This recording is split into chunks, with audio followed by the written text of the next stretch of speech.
Abasolwa ababhekene namacala ayishumi athinta inkohlakalo yamathenda kwa-Transnet nokuthiwa yenzeka kusukela ngonyaka u-2011 kuya ku-2014.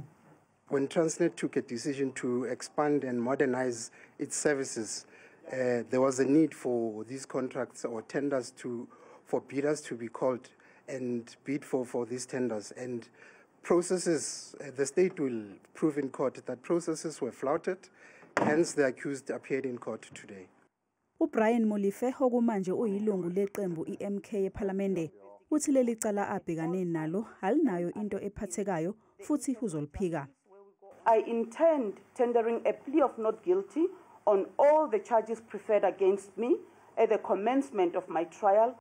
Owabe eyisikhulu sase-Transnet uSiyabonga Gama utshela inkantolo ukuthi engakwazi ukukhokha ibheyili ka-200,000 wamarandi. Inkantolo ibanike ibheyili ka-50,000 umuntu ngamunye. Accused number 1 is to pay bail